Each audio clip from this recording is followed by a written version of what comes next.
Chapitre 21. Le sacrifice d'Iphigénie et l'arrivée à Troie. L'armée grecque, qui s'apprêtait à partir d'Aulis pour Troie, comptait près de 100 000 hommes, répartis en une cinquantaine de régiments, représentant les différents royaumes. Une flotte de 1186 navires, à voile, devait les transporter. À cette époque, l'armement des soldats se composait de lances et d'épées pour le combat au corps à corps, de javelots, d'arcs et de flèches pour le combat à distance. Chaque combattant était protégé par un casque, une cuirasse qui lui couvrait le torse, des jambières de cuir et un bouclier. Ces boucliers étaient faits de peau de bœuf superposée et cousus ensemble, renforcés parfois par une ou deux plaques de bronze. Les simples soldats combattaient à pied, cependant que les chefs disposaient de chars légers traînés par 2 chevaux. Ils montaient à 2 dans ces chars, l'un servant de conducteur, l'autre, debout à ses côtés, utilisant selon les circonstances la lance, l'épée, l'arc ou les javelots. Agamemnon, qui avait pris le titre de roi des rois, exerçait en théorie le commandement suprême. Mais, pour les décisions importantes, il consultait toujours l'assemblée des rois et écoutait avec une attention particulière Nestor, pour son expérience, Ulysse pour son intelligence, Achille et Diomède pour leur audace, le grand Ajax pour ne pas lui faire de peine, et enfin un personnage bizarre appelé Calchas, qui passait pour un devin. Agamemnon dut bientôt recourir à ses services. En effet, 1 mois après que l'armée grecque se fut embarquée sur ses navires, elle était toujours dans le port. Pas un souffle de vent ne ridait les eaux bleues de la mer Égée, et, faute de vent, les voiliers restaient immobiles. Consulté sur l'origine de ce calme plat, Calchas déclara que c'était Éole, le dieu des vents, qui les empêchait de souffler à la demande de Diane, la déesse de la chasse. Celle-ci, selon Calchas, avait été vivement irritée de ce qu'Agamemnon, au cours d'une partie de chasse, eût tué d'une flèche un cerf sacré, et eût déclaré après son exploit que Diane elle-même n'aurait pas fait mieux.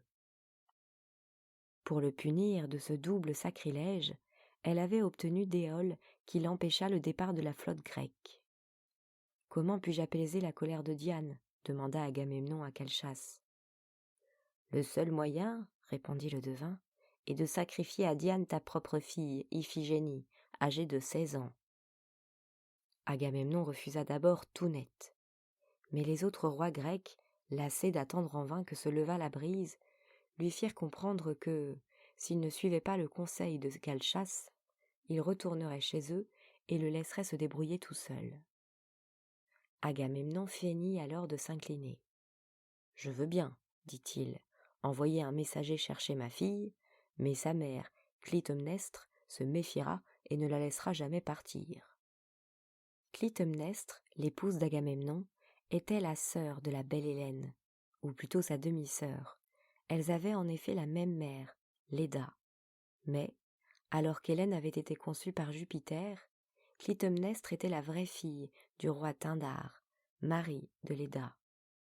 Les 2 sœurs ne se ressemblaient guère, au physique comme au moral. Clytemnestre était aussi revêche et acariâtre qu'Hélène était avenante et séduisante. Agamemnon, bien qu'il fût autoritaire et cassant avec tout le monde, était terrorisé par sa femme.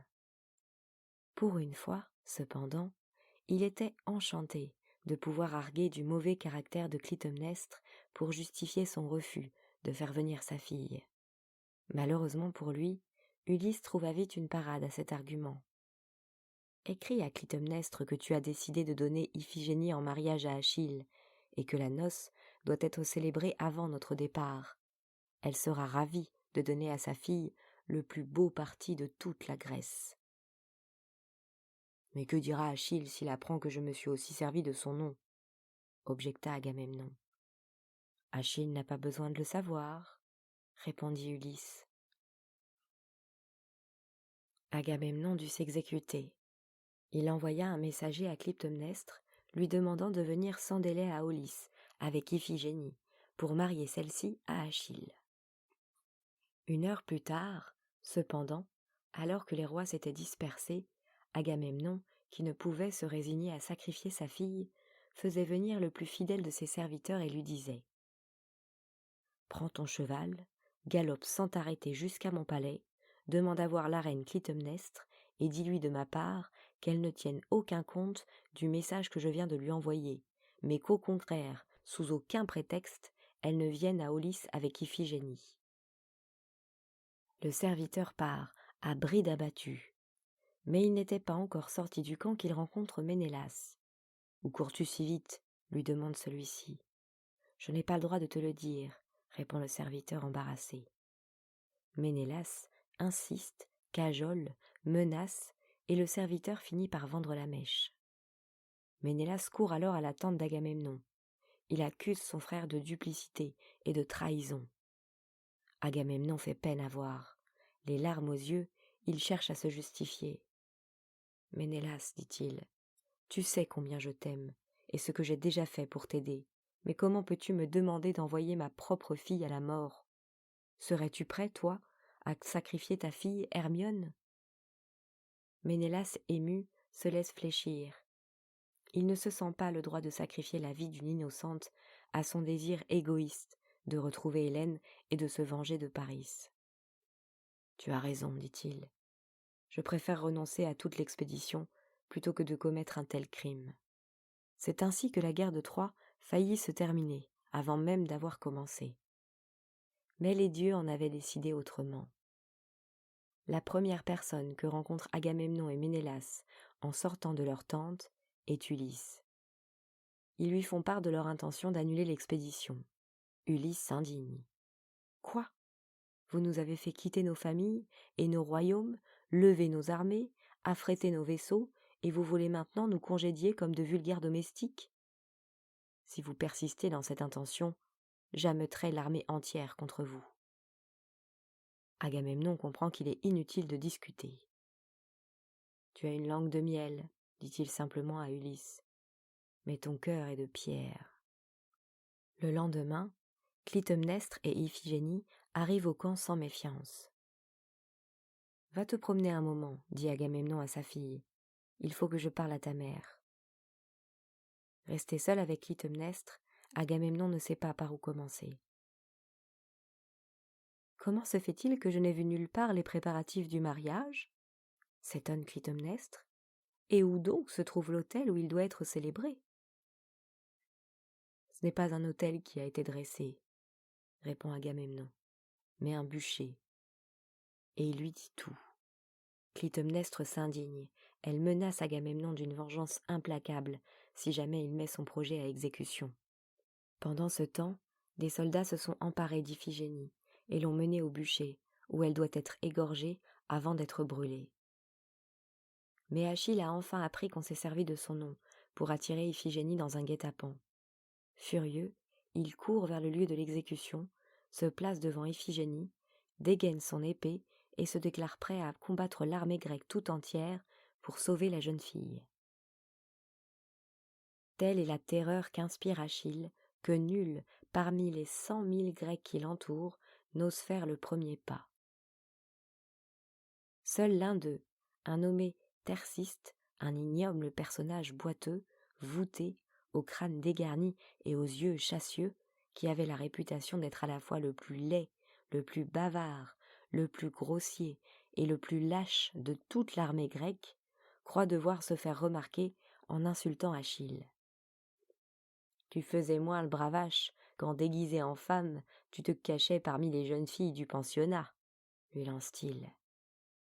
Achille le foudroie du regard, et Thersiste se tait. Une fois de plus, le sort de l'expédition est en suspens. Alors, dans le silence absolu qui s'est abattu sur le camp, la voix douce d'Iphigénie s'élève. « Achille, dit-elle, tu es le plus noble, le plus vaillant et le plus généreux des Grecs. C'est avec joie que je serai devenue ta femme. Mais, si l'honneur et la gloire de la Grèce exigent ma mort, je suis prête à me sacrifier. et d'un pas ferme, elle monte sur le bûcher où le sacrificateur l'attend. Cependant, au moment où celui-ci levait sur elle son couteau, un miracle, paraît-il, se produisit. Émue par le courage de la jeune fille, Diane, qui avait observé toute la scène, fait disparaître Iphigénie dans un nuage et la remplaça par une biche, qui fut égorgée à sa place. Aussitôt, les vents se levèrent et la flotte grecque put appareiller. Quelques jours plus tard, elle était en vue des côtes de Troie. Un dernier incident allait cependant retarder encore de quelques jours le débarquement de l'armée grecque. Jugeant qu'il était prudent de faire provision d'eau et de vivres, Agamemnon décida en effet de faire escale sur l'île de Lemnos, qui fait face au rivage de Troie.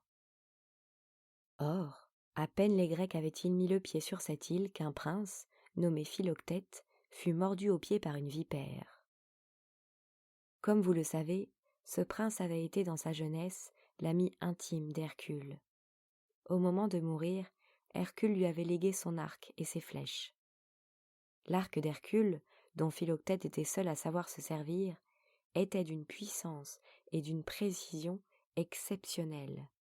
On comptait beaucoup sur lui dans l'armée grecque pour infliger des pertes aux Troyens. Dans les premiers moments qui suivirent l'accident survenu à Philoctète, les rois grecs qui l'entouraient firent preuve d'un bel esprit de camaraderie, s'empressèrent de le soigner et lui prodiguèrent leur encouragement. « Ne te fais pas de soucis, nous allons te tirer d'affaire. Dans 2 jours, il n'y paraîtra plus. » 2 jours plus tard, non seulement il y paraissait encore, mais la blessure s'était infectée, la gangrène s'y était mise, un pus nauséabond en coulait, et Philoctète, dévoré de fièvre, poussait des cris déchirants. Chez ses compagnons, de plus en plus indisposés par son odeur et par ses cris, la compassion initiale ne tarda pas à se transformer en impatience, puis en irritation, enfin en dégoût.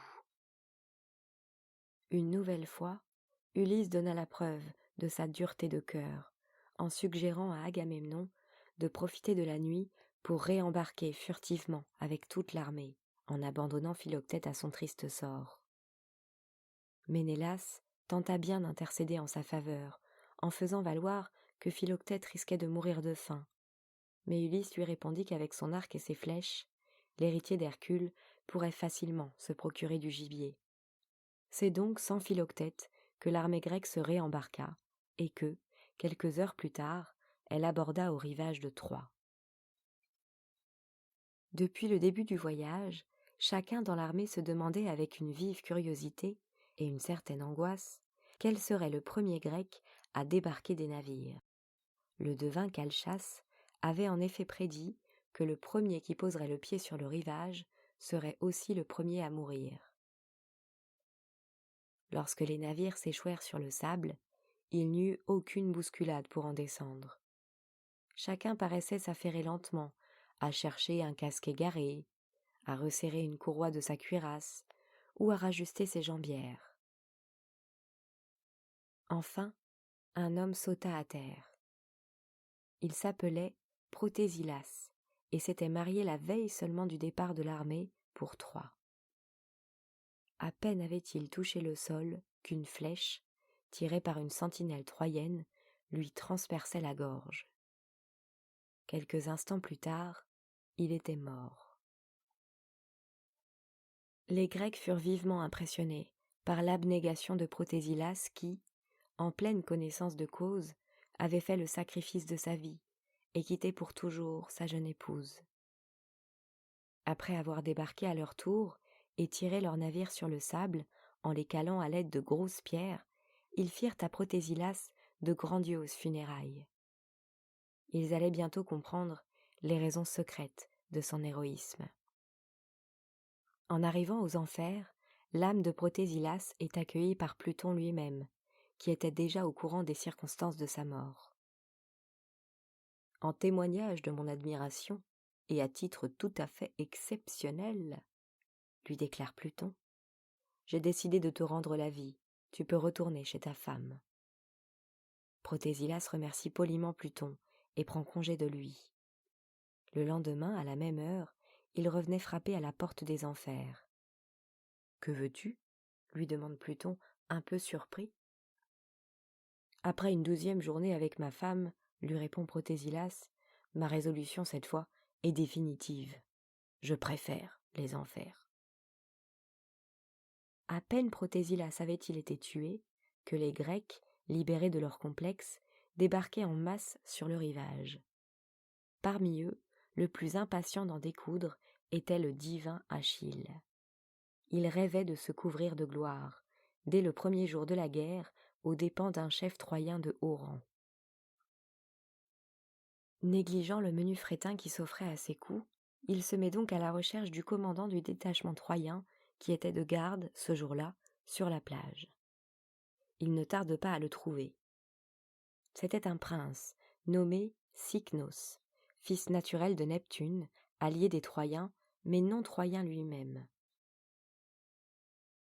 En tombant sur lui, Achille n'avait pas de chance, car Cycnos était sans doute, de tous les guerriers de l'armée troyenne, le plus difficile à vaincre. Lorsqu'il était né, son père Neptune lui avait fait subir le même traitement que Thétis à Achille. Il avait trempé Cycnos dans les eaux du Styx et avait rendu sa peau impossible à transpercer. Et même, contrairement à Thétis, Neptune avait fait en sorte qu'aucune partie du corps de Cycnos, même pas un talon, ne fut privé de ce blindage naturel. Dès qu'il aperçoit Cycnos, que son panache et ses armes somptueuses désignent clairement comme un guerrier de haut rang, Achille l'interpelle et le défie. « Je suis, lui dit-il, le divin Achille. Viens m'affronter, si tu en as le courage. » À la surprise d'Achille, son adversaire ne paraît nullement impressionné et s'avance vers lui, disposé au combat. De son bras puissant, Achille lance son premier javelot, qui va frapper la poitrine de Cycnos, mais ne lui fait apparemment aucun mal. « Tiens, songe Achille, mon javelot devait avoir perdu sa pointe, ou celle-ci était peut-être émoussée. » Il prend un deuxième javelot, en vérifie soigneusement la pointe de bronze et le projette vers Cycnos, avec plus de force encore que le premier. Le javelot traverse le bouclier de Cycnos et sa cuirasse, mais n'égratigne même pas sa peau. Cette fois Achille s'inquiète. « Aurais-je perdu la main ?» se demande-t-il. Pour le savoir, il lance son troisième javelot, non pas sur Cycnos, mais sur un malheureux guerrier troyen qui assistait tranquillement au combat. Non seulement le javelot d'Achille transperce le Troyen de part en part, mais il continue ensuite sa course et va frapper dans le dos un deuxième soldat troyen qui s'écroule aussi.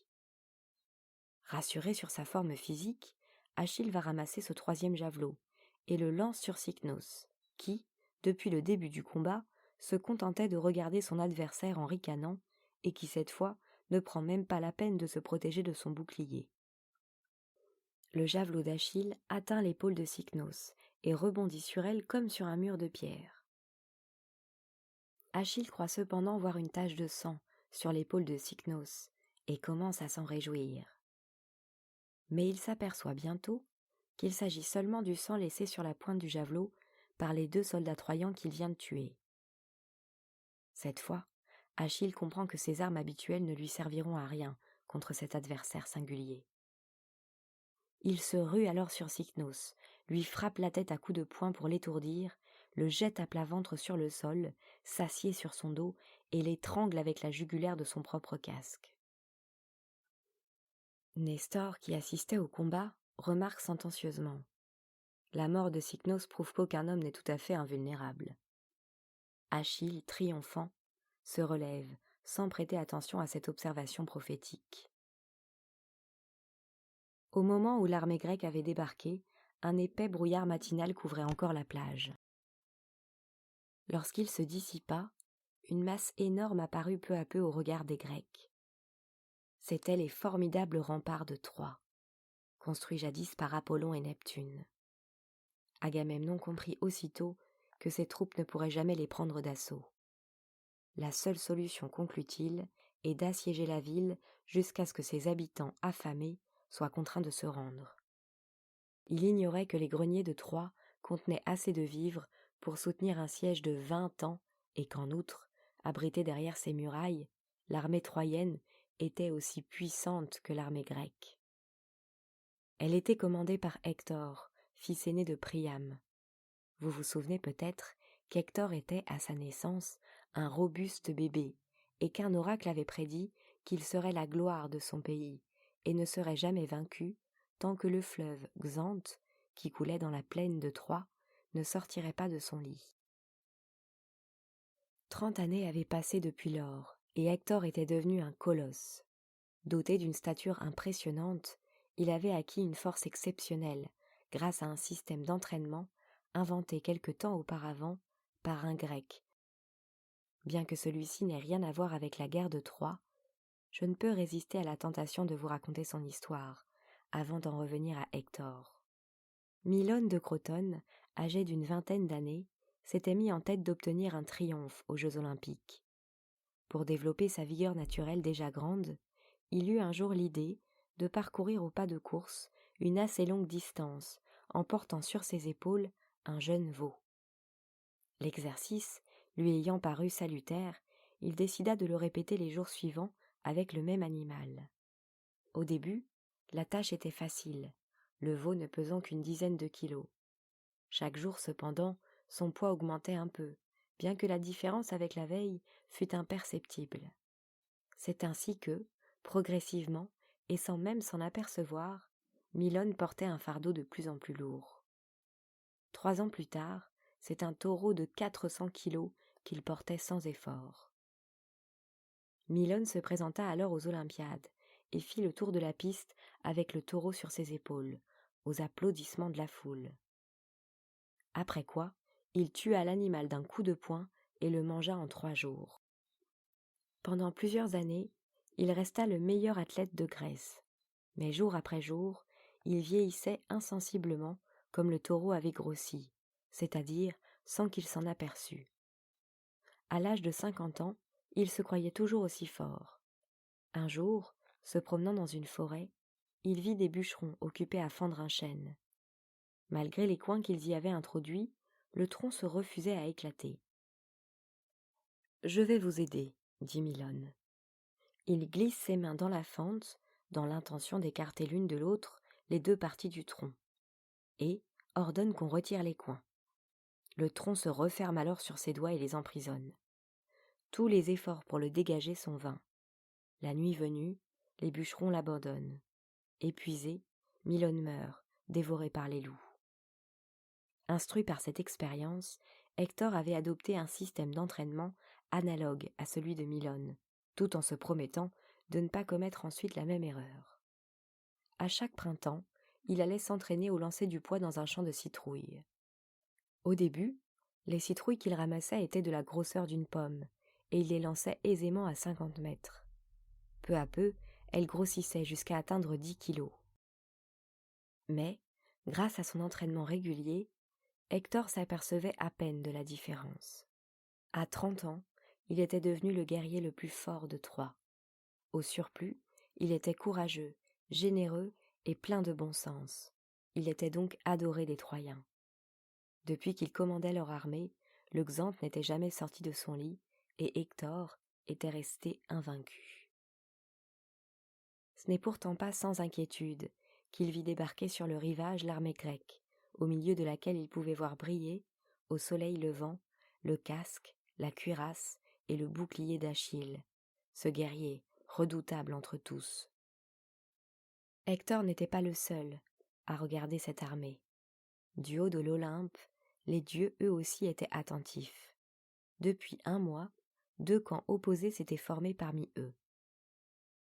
Le premier, favorable à la cause des Grecs, était dirigé par Junon, qui gardait rancune à Paris depuis l'affaire de la pomme d'or, et par Minerve, qui avait la même raison d'en vouloir aux Troyens et qui, en outre, avait une prédilection pour les Grecs en général, depuis le concours de la fondation d'Athènes, et pour Ulysse en particulier, dont elle appréciait l'intelligence. Le deuxième clan, que ses adversaires appelaient le lobby troyen, était animé par Vénus, qui n'avait pas oublié le jugement de Paris. Elle avait réussi à gagner à sa cause ses 2 anciens amants, Apollon et Mars. Quant à Jupiter, soumis aux pressions contradictoires de sa femme et de ses enfants, il s'efforçait, non sans mal, de conserver une stricte neutralité. Le soir qui suivit le débarquement des Grecs à Troie, lorsque Jupiter entra pour dîner dans la grande salle à manger de l'Olympe, un effroyable tumulte l'accueillit. Des assiettes volaient par-dessus la table, et les dieux, non contents d'échanger des insultes, se battaient comme des chiffonniers.